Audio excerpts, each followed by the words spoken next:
जीवन हमें एक मौका देता है, इसलिए जब भी सही कॉलेज चुनने का समय आए तो सिर्फ मंगलायतन यूनिवर्सिटी आपके बेहतरीन भविष्य और सर्वांगीण विकास के।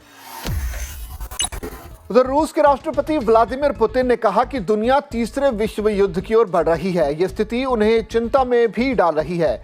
पुतिन ने यह बात सेंट पीटर्सबर्ग में आयोजित अर्थ पर आयोजित कार्यक्रम में कही है। पुतिन ने कहा कि इस समय दुनिया में टकराव के लिए बहुत सारे कारण हैं और वो अब लगातार बढ़ते जा रही हैं, जिसकी वजह से युद्ध जैसी चीजें सामने आ रही हैं।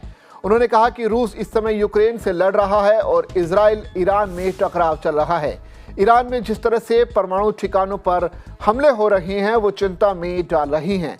तेहरान में 2 रिएक्टरों के निर्माण कार्य में रूसी विशेषज्ञ भी लगे हुए हैं।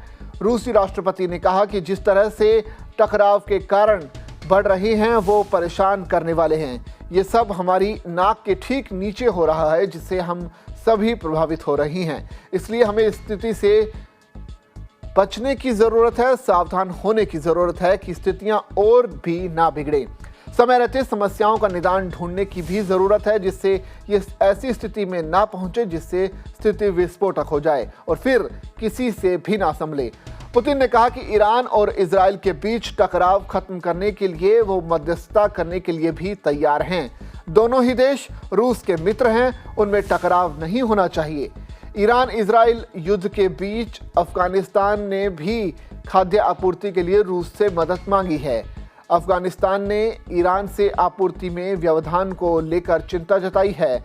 अफगानिस्तान रूस के साथ कुछ खाद्य पदार्थों के आयात के लिए भी बातचीत कर रहा है। अफगानिस्तान ने रूस से आटे की जगह गेहूं की आपूर्ति करने को कहा है। इसी बीच एक अफगान प्रतिनिधिमंडल इस सप्ताह सेंट पीटर्सबर्ग में रूस के मुख्य आर्थिक सम्मेलन में हिस्सा लेने जा रहा है। यहाँ वो रूसी कृषि अधिकारियों से मुलाकात भी कर सकते हैं।